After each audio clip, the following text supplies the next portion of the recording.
సెక్షన్లు వర్తించవు, కొట్టేయాల్సిన కేసు ఇది అని చెప్పేసి. చెల్లింపులన్నీ బ్యాంకు ద్వారానే, అక్రమం ఏమున్నది, కేటీఆర్ అవినీతికి పాల్పడ్డారనే అభియోగం ఎఫ్ఐఆర్ లో లేదు, నేరం ఏమిటో ఎక్కడ జరిగిందో ఏసీబీ చెప్పలేకపోతున్నది. ఈ రేస్ పై మంత్రిగా కేటీఆర్ విధాన నిర్ణయం తీసుకున్నారు. ఐపీసీ 409 సెక్షన్ కింద ఆయనపై మోపిన అభియోగం చెల్లదు. ప్రభుత్వాలు మారినప్పుడల్లా పాత పాలకులపై ఇట్లా కేసులు వెడుతూ పోతే ఎవరు మంత్రిగా పనిచేయలేరు. అభియోగాలపై నిర్వాహకులను కేసులో ఎందుకు చేర్చలేదు? హైకోర్టులో కేటీఆర్ తరపున న్యాయవాది సిద్ధార్థ దవే వాదనలు.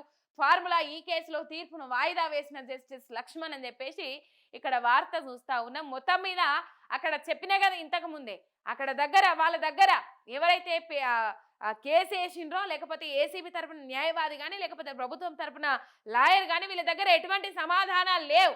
కేటీఆర్ అవినీతికి పాల్పడ్డారని చెప్పేసి అంత సుదీర్ఘంగా జరిగిన వాదనలో ఏ ఒక్కసారి కూడా కేటీఆర్ అవినీతికి పాల్పడ్డారని వాళ్ళ తరపున న్యాయవాది ఎక్కడా ప్రస్తావించలే, వాళ్ళ నోట్లకెళ్ళి మాట రాలే. మొత్తం మీద హైకోర్టు ధర్మాసనం నిన్న 2 అంశాల మీద మొట్టికాయలు వేసింది రాష్ట్ర సర్కార్కి అని చెప్పుకోవాలి. ఇది ఒక చెంపపెట్టు లాంటి సమాధానం అని చెప్పుకోవాలి. ప్రభుత్వాలు మారుకుంటూ పోతే, కేసులు పెట్టుకుంటూ పోతే ఇబ్బందికరమైన పరిస్థితులు ఉంటాయి అని చెప్పేసి హైకోర్టు మొట్టికాయలు వేసింది.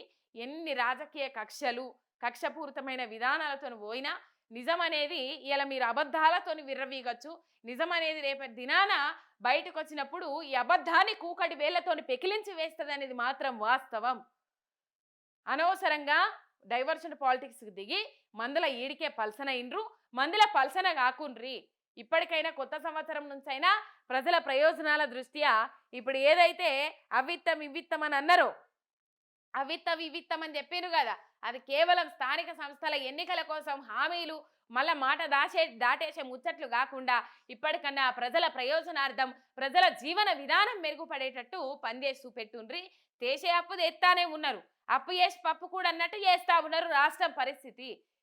ఇలా మొన్న అప్పులు ఇంతగానమైనాయి, మనది వృద్ధి రేటు, ఆదాయ వృద్ధి రేటు మొత్తం మైనస్లలో పడిపోయింది.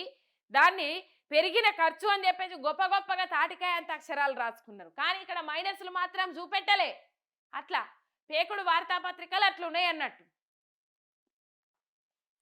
ఇది కేటీఆర్ పైసా తీసుకోనప్పుడు ఇక అవినీతికి ఆస్కారం ఎక్కడిది?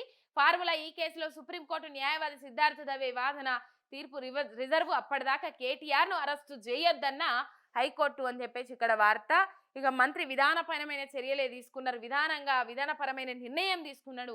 ఇక ఇట్లా చేస్తే ఏ మంత్రి పనిచేయలేరు అని చెప్పేసి వాదనలు వినిపించారు. మరి చూద్దాం. నిన్ననైతే సర్వత్రా ఉత్కంఠ ఉండే. పాపము పటాకులతో రెడీగా ఉన్నారట కాంగ్రెస్లో. ఒకవేళ కేటీఆర్ని అరెస్ట్ చేస్తే, ఒకవేళ వాదనలు అటు ఇటు అయితే కేటీఆర్ని అరెస్ట్ చేస్తే పటాకులు కాల్చుకుందాం. 4 కోట్ల బిల్లు అయింది, ఆ బిల్లులో ఇది ఆడేద్దామని చెప్పేసి.